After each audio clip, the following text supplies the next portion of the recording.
پیغمبر کے دور میں ملی، اخوت یعنی بھائی۔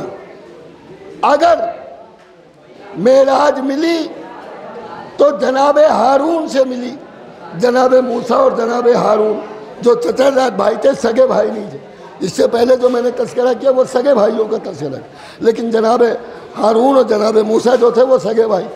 اب وہ اس کی تفصیل میں نہیں جاؤں گا۔ جناب موسیٰ نے دعا کی، رب اشرح لی صدری ویسر لی امری واحلل عقدۃ من لسانی یفقہوا قولی، اور اس کے بعد میں انہوں نے یہ دعا کی کہ بار الہ تو ہمیں ایک وزیر عطا کر جو میرا بھائی بھی ہو اور میرا مددگار بھی ہو۔ تو اللہ نے ان کی یہ دعا قبول کر لی۔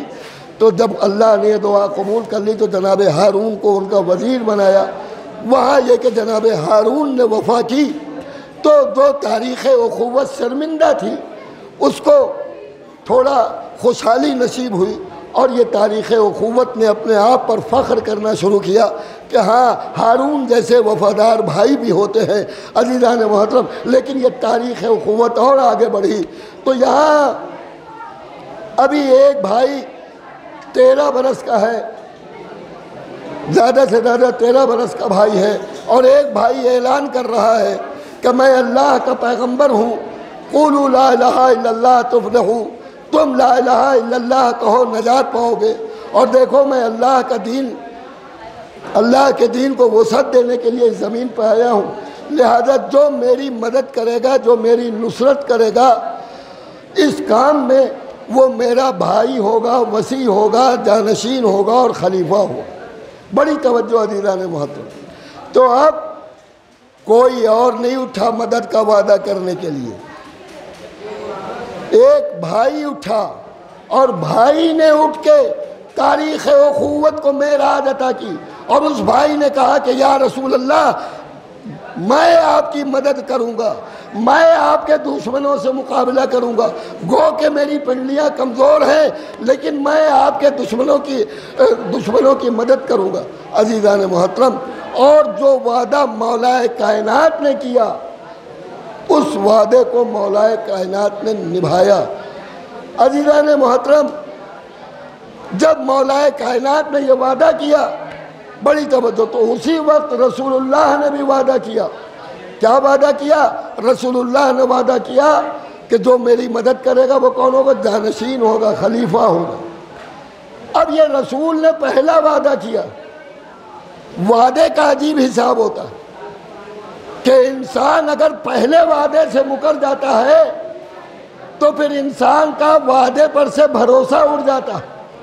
رسول نے اعلان رسالت کے بعد پہلا وعدہ کیا، اور اس کے بعد رسول نے نماز، روزے، حج، زکوٰۃ، خمس یہ ساری تبلیغیں کی۔ آج سارا مسلمان رسول کے وعدے کے اوپر بھروسہ کرتا ہے کہ رسول نے وعدہ کیا ہے، نماز پڑھو یہ ملے گا، روزہ رکھو یہ اجر ملے گا، حج ادا کرو تو یہ ثواب ملے گا۔ میں یہ کہوں گا کہ یہ تمام مسلمانوں کا وعدے کا جو انحصار ہے وہ رسول کے کس وعدے پر ہے؟ اس وعدے پر ہے کہ جو پہلا وعدہ ذوالعشیرہ میں کیا تھا۔ پہلا وعدہ ذوالعشیرہ میں یہ کیا تھا کہ جو میری مدد کرے گا وہ میرا جانشین ہوگا۔ اب رسول اگر غدیر کے میدان میں اپنا پہلا وعدہ پورا نہ کرتے تو مسلمانوں کا وعدے پر سے بھروسہ اٹھ جاتا، اور آج مسلمان رسول پہ بھروسہ نہ کرتا، محمد الرسول اللہ نہ کہتا، نمازیں نہ پڑھتا، روزہ نہ رکھتا۔ معلوم یہ ہوا کہ آج مسلمان جو یہ نیک کام کر رہا ہے وہ رسول کے اس پہلے وعدے کے اوپر بھروسہ کر کے کر رہا ہے۔ ایک صلوات بھیجے بر محمد وآلہ۔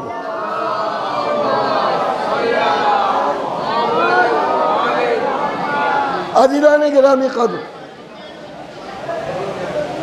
آخری پیغمبر کے دور میں تاریخ اخوت کو معراج ملی، اور معراج اگر آپ دیکھنا ہے تو یوں دیکھیے کہ ایک موقع ایسا بھی آیا، ابھی تک کہ اس سے پہلے جو اخوت کے دور گزرے تھے اس میں اتنی سخت قربانی نہیں تھی، لیکن ایک موقع یہاں ایسا بھی آیا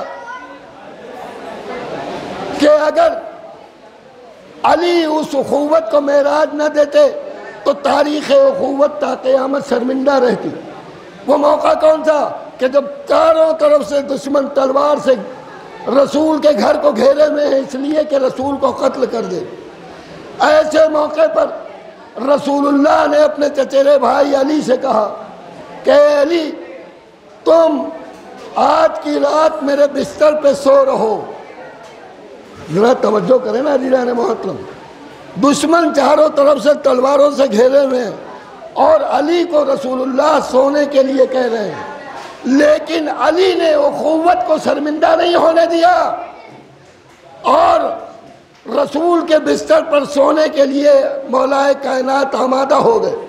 اب کہیے تو یہاں پہ ایک جملہ کہوں، ہمیں تاریخ میں شب ہجرت کی تاریخ میں دو جملے ملتے ہیں. ایک جملہ یہ ملتا ہے کہ علی رسول کے بستر پہ سو رہے تھے، رات بھر کفار یہ سمجھ رہے تھے کہ رسول سو رہے ہیں.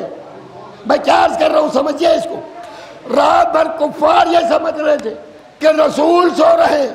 ہمیں تاریخ میں ایک جملہ اور ملا، علامہ شبلی نعمانی نے بیان کیا کہ رسول جب ہجرت کے لیے نکلے کچھ دور آگے بڑھے تھے، بڑی توجہ، کچھ دور آگے بڑھے تھے کہ رسول یہ سمجھے کہ کوئی کافر آ رہا ہے.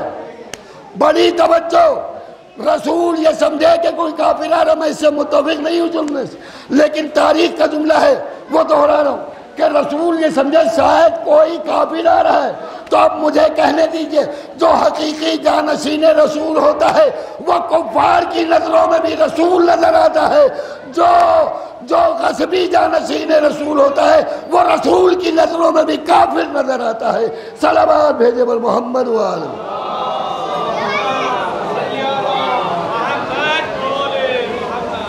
تو عزیزان محترم، تاریخ اخوت کو معراج ملی ہے اور یہ تاریخ اخوت اس وقت کی میں بیان کر رہا ہوں کہ جب اللہ کے دین کو پھیلایا جا رہا ہے، اللہ کے دین کی تبلیغ ہو رہی ہے عزیزان محترم. لیکن اب وہ موقع آنے والا ہے کہ اب اللہ کے دین کی تبلیغ نہیں ہوگی بلکہ لوگ اللہ کے دین کو مٹانے کی کوشش کریں گے. تو لہذا اللہ کے دین کو مٹانے کی کوشش جب لوگ کریں گے تو اللہ نے بھی انتظام کیا ہے کہ اس کو بچایا کیسے جائے. لہذا جس طرح اللہ نے تاریخ اخوت کو علی کے ذریعے معراج بخشی، علی نے اظہار کیا کہ ہم ایسے قبیلے میں شادی کریں گے کہ جس سے جو فرزند پیدا ہو تو اتنا بہادر ہو کہ جو کربلا میں میرے حسین کے کام آئے. اللہ اکبر. میں اس تفصیل میں نہیں جاؤں گا، وقت کم ہے، 10 منٹ کا اور وقت ہے میرے پاس اور اسی میں مسائل تمام کرنا ہے. ایک صلوات بھیجے بر محمد و آل محمد.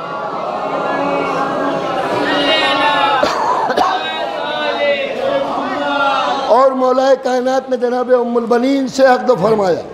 جب ام البنین سے عقد فرما لیا تو اللہ نے کچھ عرصے کے بعد ایک فرزند عطا کیا. میں یہ سمجھ رہا ہوں کہ بڑی آسانی سے سن رہے ہیں. اللہ نے ایک فرزند عطا کیا. اللہ نے، میں جب تک کہ آپ کی توجہ نہیں ہوگی میں یہی کہتا رہوں گا، اللہ نے ایک فرزند عطا کیا. اے بیٹا اگر تمہیں وہی دیکھنا ہے تم یہاں چلے جاؤ، یا تو ہماری طرف میں. ایک صلوات بھیجے بر محمد و آل محمد.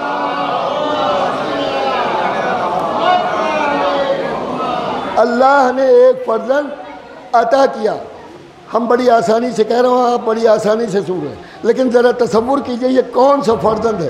یہ وہ فرزند ہے کہ جس کی تمنا علی نے بھی کی ہے، جس کی تمنا بطول نے بھی کی ہے. اللہ اکبر. جس کی تمنا علی نے بھی کی ہے اور جس کی تمنا بطول نے بھی کی ہے. اور بتاؤں، صرف علی اور بطول نے جس کی تمنا نہیں کی ہے بلکہ امام حسین علیہ السلام جس طرح رسول اپنے مددگار کے لیے خدا سے دعا کرتے تھے کہ وجعلنی سلطانا نصیرا، اسی طرح حسین بھی ہمیشہ جناب عباس کے لیے دعا کیا کرتے تھے. تو جناب عباس کے لیے دعا کیا کرتے تھے. کتنے عرصے دعا کی معلوم ہے آپ؟ جناب عباس کی ولادت باطہارت کب ہوئی ہے؟ 26 شعبان کو ہوئی. 26 ہجری میں ہوئی ہے، 26 ہجری. اور امام حسین علیہ السلام 4 شعبان یا 17 شعبان 26 ہجری میں ہوئی. اور جناب امام حسین کی ولادت کب ہوئی ہے؟ 3 شعبان 2 ہجری کو، 3 ہجری کو ہوئی ہے. عزیزان محترم، یہ 4 ہجری کو امام حسین علیہ السلام کی ولادت 4 ہجری سے لے کے، اور 4 ہجری کو جب امام حسین کی ولادت ہوئی تو امام ہوتا ہے، چاہے وہ بچہ ہو یا بزرگ ہو۔ جیسے ہی ولادت ہوئی، ولادت کے بعد رسول اللہ نے آغوش میں لیا، اسی وقت واقعہ کربلا کی پیشن گوئی کر دی۔ حسین نے واقعہ کربلا اسی وقت سن لیا، تو عزیزان محترم اسی وقت سے حسین کی دعا شروع ہو گئی، اسی وقت سے حسین کی دعا شروع ہو گئی۔ تو اب مجھے کہنے دیجئے، کم سے کم 22 برس کی حسین کی دعاؤں کا نتیجہ ہے عباس، حسین کی 22 برس کی دعاؤں کا نتیجہ ہے عباس، کہ اس کے بعد اللہ نے علی کو عباس جیسا فرزند عطا کیا۔ اور عزیزان محترم کون سا فرزند؟ کل سب کی مجلس میں نے عرض کیا تھا کہ میں ان کی فضیلت کے لیے اس سے بہتر کوئی جملہ سمجھتا ہی نہیں، کہ چوتھے امام فرماتے ہیں کہ روز محشر میرے چچا عباس کے مرتبے پر تمام انبیاء اور اولیاء رشک کریں گے، رشک کریں گے۔ رشک کا مطلب سمجھتے ہیں؟ ایک ہوتا ہے حسد اور ایک ہوتا ہے رشک۔ حسد کسے کہتے ہیں؟ بچوں کے لیے معاف کریں گے بزرگ، بچوں کے لیے عرض کر دوں کہ تاکہ بچوں کی سمجھ میں آئے۔ حسد کا مطلب یہ ہے کہ کسی کی اچھائی، بڑائی، برائی کو دیکھ کر جلتے رہنا، یہ کیوں کر رہا ہے، یہ کیوں کر رہا ہے۔ لیکن رشک کا مطلب یہ ہوتا ہے کہ کسی کی اچھائی یا بڑائی یا کسی کی شہرت، دولت، عزت، عہدے کو دیکھ کر جلنا نہیں، بلکہ یہ تمنا کرنا کہ کاش ہم بھی ایسے ہوتے۔ توجہ ہے نا؟ بچے کلاس میں پڑھ رہے ہیں تو اگر کوئی 90% سے اوپر لا رہا ہے تو اب جلے نہیں اس سے، بلکہ یہ تمنا کرے کہ ہم بھی 90 سے اوپر لائیں، ہم بھی 100% لائیں۔ یہ ہوتا ہے رشک، یعنی کسی کے عہدے یا مرتبے کو یا اچھائی کو دیکھ کر اس کے جیسا بننے کی تمنا کرنے کا نام ہے رشک۔ اب عباس کے مرتبے کو سمجھیے، یعنی اس کا مطلب یہ ہوا تو کوئی کم مرتبے والا کسی زیادہ مرتبے والے کو دیکھ کر اس کے مرتبے پر پہنچنے کی تمنا کرے گا تو اسی کو تو رشک کہتے ہیں۔ چوتھے امام فرماتے ہیں کہ تمام انبیاء اور اولیاء میرے عباس کے مرتبے پر رشک کریں گے، یعنی انبیاء اور اولیاء یہ سوچیں گے کاش ہم بھی عباس کے مرتبے پر ہوتے۔ صلوات بھیجے پر محمد و آل محمد۔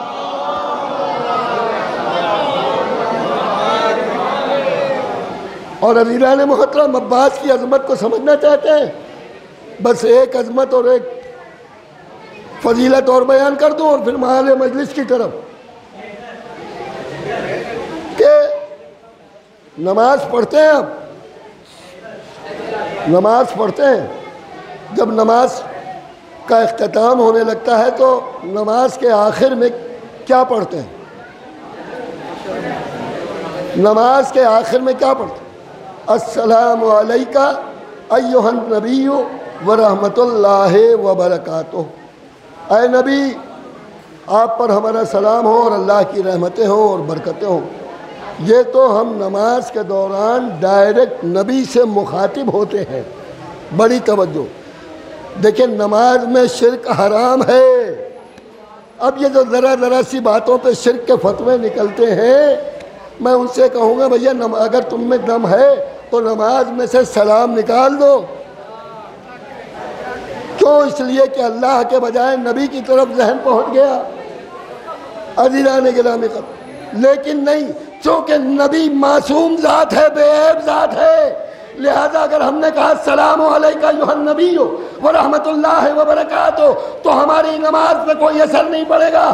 اسی طرح اگر علی حالت رکوع میں زکوٰۃ دے دے تو علی کی نماز پہ کوئی اثر نہیں، اور حالت نماز میں حسین اگر پشت پہ آ کے سوار ہو جائے تو رسول کی نماز میں اثر نہیں، بلکہ رسول کی نماز طولانی ہو جائے گی۔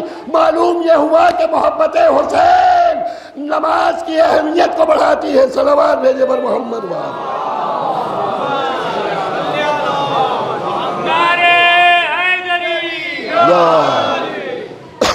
تو اب حضور السلام علیکہ ایھا النبی ورحمۃ اللہ وبرکاتہ. اس کے بعد کیا کہا جاتا؟ السلام علینا، سلام ہو ہم پر، ہم سب پر. دیکھیں خدا کو آنا نہیں پسند، یہ نہیں کہا کہ السلام علیہ، نہیں، السلام علینا. خدا اپنی عبادت کی حالت میں بھی یہ چاہتا ہے کہ تم اپنے مومن بھائیوں کو نہ بھولو. السلام علینا وعلی عباد اللہ الصالحین. سلام ہو ہم پر اور سلام ہو ان پر کہ جو صالحین بندے ہیں، نیکوکار بندے ہیں. صالحین کا لفظ آیا ہے. اب یہ صالحین کی ڈیفینیشن میں جاؤں گا تو وقت زیادہ ہو جائے گا، لیکن اتنا سمجھ لیجئے کہ یہ صالحین بندے جو ہیں، مختصر خلاصہ کہ 1,23,999 انبیاء کے علاوہ 14 معصومین علیہ السلام، یہ سب متقین اور دوسری جو صفتیں ہیں وہ تو ہیں ہی اپنی جگہ پر. صالحین میں بھی ان کا شمار ہوتا ہے، اور صالحین میں بھی ہائی کیٹیگری جو ہوتی ہے ان میں شمار ہوتا ہے. تو کیا کہا جا رہا ہے؟ السلام علینا وعلی عباد اللہ الصالحین. اور جب آپ جناب عباس کی زیارت پڑھتے ہیں تو یہ جناب عباس کی زیارت جو ہے یوں ہی ہمارے جیسے لوگوں نے ایجاد نہیں کر دی ہے، معصوم نے یہ جملے پڑھے ہیں. کیا کہتے ہیں معصوم؟ السلام علیکہ ایھا العبد الصالح المطیع للہ.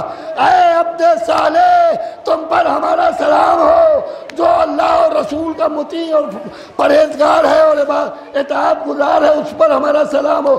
تو معلوم یہ ہوا کہ معصوم نے جناب عباس کو عبد صالح کہہ کے پکارا ہے. اب ہم جب نماز میں کہتے ہیں السلام علینا وعلی عباد اللہ الصالحین، تو اس میں جناب عباس بھی آ جاتے ہیں. صلوات پر محمد وآلہ.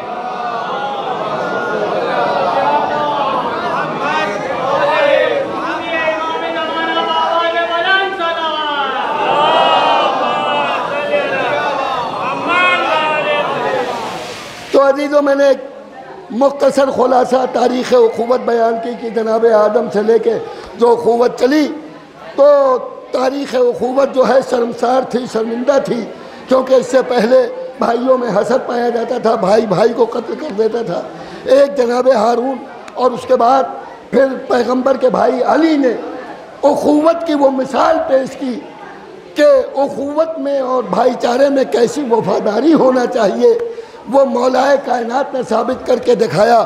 اور اس کے بعد یہ قیامت تک اخوت میں وفاداری کا جذبہ ختم نہ ہونے پائے، تو اللہ نے علی کو عباس عطا کیا تاکہ عباس سوتیلے بھائی ہو کر کے حسین کے ساتھ وفاداری کی ایسی مثال پیش کرے کہ دنیا دیکھتی رہ جائے کہ جو بھائی ہماری نظر میں اہل بیت کے وہاں سگا سوتیلا نہیں ہوتا، یہ تو ہمارے وہاں سگا سوتیلا ہوتا ہے. دیدار محترم کہ بظاہر جو سوتیلا بھائی ہے، جب وہ اپنے سگے بھائی کو کبھی آقا نہیں کہہ رہا ہے، بلکہ کبھی بھائی نہیں کہہ رہا بلکہ ہمیشہ آقا کہہ رہا ہے.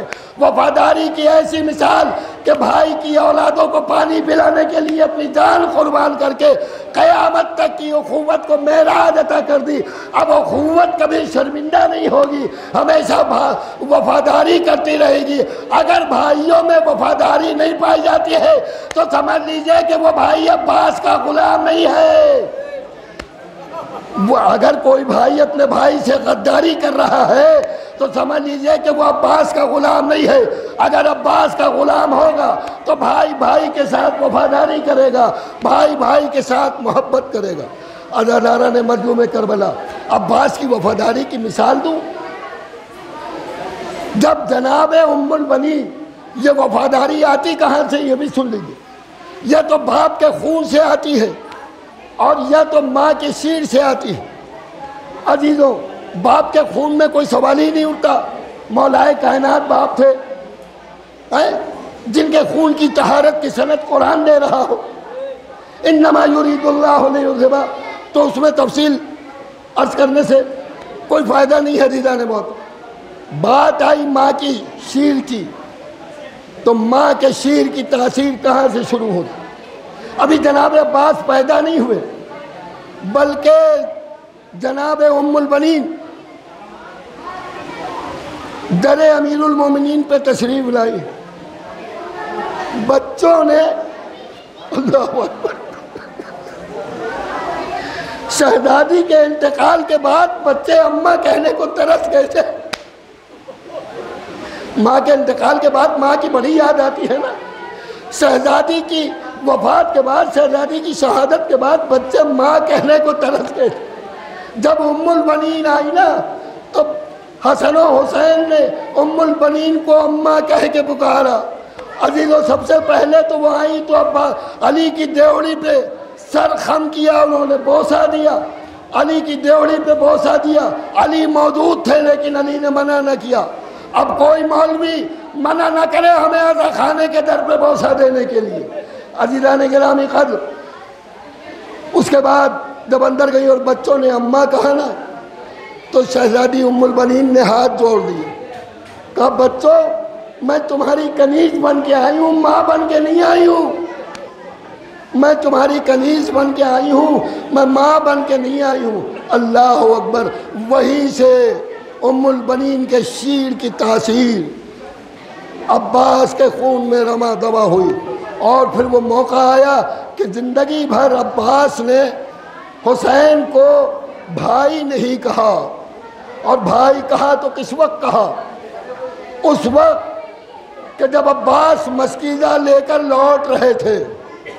اور جب عباس مسکیزہ لے کر دریائے فرات سے لوٹ رہے تھے تو اس وقت ایک شقی نے تیر لگایا، داہنا بازو چھدا، علم کو بائیں ہاتھ سے سنبھالا. دوسرا تیر لگا، بائیں ہاتھ پہ لگا، علم کو اور مسکیزے کو بڑی مشکل سے عباس سے سمجھائے. پھر عزادارہ نے مظلوم کربلا ایک گرز لگا عباس کی پیشانی پہ. اب جو عباس کی پیشانی پہ گرز لگا تو عباس سے گھوڑے پہ سنبھلا نہ گیا، مسکیزہ اور علم زمین پہ آ گیا. اجرکم اللہ. یہاں علم بار بار اٹھ رہا تھا اور بار بار علم گر رہا تھا. خیمے پہ کھڑی ہوئی فضا سمجھ رہی تھی کہ ہاں عباس مسکیزہ بھر کے آ رہے ہیں، علم لے کے آ رہے ہیں، پانی لے کے آ رہے ہیں. عزادارہ نے مظلوم کربلا اور جب عباس گھوڑے سے گرے تو عباس نے آواز دی یا آقا. بس اب جو عباس کی آواز کانوں میں پہنچی تو عزیز و حسین نے کہا لان انکسر ظہری. اکبر کے سہارے سے حسین عباس کے لاشے میں پہنچے. عزیزوں میں تفصیل نہیں عرض کروں گا، بس اتنا عرض کروں گا کہ عباس نے وصیت کی آقا میری لاش کو خیمے میں نہ لے جائیے گا. کہا کیوں؟ کہا مجھے شرمندگی آتی ہے اس لیے کہ میں پانی کا وعدہ کر کے چلا تھا. اللہ اکبر. دو وجہ علماء نے بیان کی. دوسری وجہ یہ کہ عباس نے اس لیے منع کر دیا کہ میری لاش کو خیمے میں نہ لے جائیے گا کہ اگر عباس کی لاش کو بیویاں دیکھیں گی تو برداشت نہ کر سکیں گی. اور اس کا اندازہ بھی ہوتا ہے، اس وقت اندازہ ہوتا ہے کہ جب سید مہدی علی اللہ مقامہ جو خادم روضہ عباس تھے، جب جناب عباس کی قبر تعمیر ہونے لگی تو جو انجینئر ان کی قبر کی تعمیر کے لیے گیا نیچے تو وہ قبر کو دیکھ کر بھاگا اور علامہ مہدی بحر العلوم سے کہنے لگا کیا ہوا؟ تو اس نے کہا کہ وہ تو عباس کی قبر ہے ہی نہیں. کہا نہیں وہ میرے آقا عباس کی قبر ہے. کہا تم کیوں کہہ رہے ہو؟ کہا میں نے تو نہیں سنا تھا کہ میرے عباس اتنے لمبے تھے کہ گھوڑے پر جب بیٹھتے تھے تو ان کی ایڑیاں زمین پہ لگتی تھیں، اور یہ قبر تو بڑی چھوٹی سی ہے. عزاداروں جملہ سنو گے. علامہ مہدی بحر العلوم نے کہا کہ ارے ہاں تم نے صحیح کہا، عباس طویل القامت تھے لیکن بعد شہادت ان کی لاش اس طرح پامال ہوئی کہ حسین سجاد کو حسین سے عباس جتنا ملا اتنا سجاد نے عباس کو. اجرکم اللہ. بس عزادارہ نے مظلوم کربلا آپ رونے کے لیے آمادہ ہو گئے ہیں۔ عزیزو، ابو الفضل عباس حسین ان کے سرہانے ہیں، اور ابو الفضل عباس کی وصیت دوسری وصیت، آقا جب میں اس دنیا میں آیا تھا تو سب سے پہلے آپ کی زیارت کی تھی، چاہتا ہوں کہ جاتے وقت بھی آپ ہی کی زیارت کروں۔ تو کہا کیا وجہ ہے؟ کہا آنکھوں میں تیر ہے۔ حسین نے تیر نکالا، عباس کی آنکھ میں بینائی آئی، حسین کے چہرے کی زیارت کی۔ ایک مرتبہ حسین نے کہا عباس میری بھی ایک وصیت سن لو۔ کہا کیا آقا حکم فرمائیے؟ کہا تم نے کبھی مجھے بھائی نہیں کہا، ارے ایک مرتبہ مجھے بھائی کہہ کے پکار لو۔ اللہ اکبر! دیکھیے اخوت کس معراج کے درجے پہ ہے۔ ہمیشہ آقا کہا، عباس فرماتے ہیں آقا اماں سے وعدہ کیا تھا کہ آپ کو بھائی نہیں کہوں گا۔ حسین نے کہا عباس ایک مرتبہ مجھے بھائی کہو۔ عباس نے کہا آقا اماں سے وعدہ کیا، ایک طرف ماں کا حکم، ایک طرف حکم امام، کہ اتنے میں منزل آسان ہو گئی عباس کے لیے۔ ایک برقع پوش معظمہ کی آواز آتی ہے، اے عباس میں بھی تیری ماں ہوں، میرے لال کو بھائی کہہ دے۔ لیجئے عباس نے بھائی کہا، حسب وصیت لاشے کو دریا پہ چھوڑ دیا، علم لے کر حسین چلے۔ اب جو علم بلند کیا، در خیمہ پر کھڑی ہوئی سکینہ بچوں سے کہنے لگی بچوں گھبراؤ نہیں، میرا چچا آ رہا ہے، ابھی پانی ملتا ہے۔ لیکن جب علم قریب گیا، سکینہ نے دیکھا چچا کے بجائے بابا علم لے کر آئے ہیں۔ بچوں سے کہا بچوں میں شرمندہ ہوں۔ عزاداران مظلوم کربلا، بس آخری جملے سن لیجئے اور منزل تمام ہو جائے گی۔ کہ یہی عباس جب شام غریب آئی تو شام غریب آنے کے بعد ایک ملول خیام حسینی کی طرف بڑھ رہا ہے۔ علی کی بیٹی کو جلال آ گیا، کیوں آ رہا ہے؟ سب کچھ لٹ چکا ہے، اب کچھ نہیں ہے۔ کہ ایک مرتبہ آنے والا اشارہ کرتا ہے زینب کے سر کی طرف، مطلب یہ ہے کہ ہمیں تمہاری چادر چاہیے۔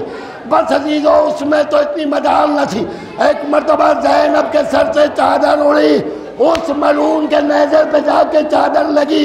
عزاداروں سن سکو تو سن لو آخری جملے۔ اے غیرت دار بہنوں اگر سن رہی ہو تو سنو، اے غیرت دار بھائیوں سن رہی ہو تو سنو۔ اب ایک مرتبہ وہ ملعون چادر کو نیزے میں لہراتا ہوا دریائے فرات کے کنارے پہنچا۔ عباس عباس تیری بہن کی چادر، عباس کا لاشا تڑپنے لگا۔ اِنَّا لِلَّهِ وَإِنَّا إِلَيْهِ سَيَعْلَمُ الَّذِينَ ظَلَمُوا أَيَّ مُنقَلَبٍ۔ بار الہ تجھے واسطہ ہے محمد و آل محمد کا کہ تو ہم سب کی اس مختصر اور اہم خدمت کو اپنے فضل و کرم سے قبول فرما، ان عزاداران مظلوم کربلا کی حفاظت فرما۔ معبود محمد و آل محمد کے طفیل میں امام زمان کا ظہور جلد جلد فرما۔ ہم سب کو ان کے انصار و اعوان میں شمار ہونے والے اعمال کی توفیق عطا فرما۔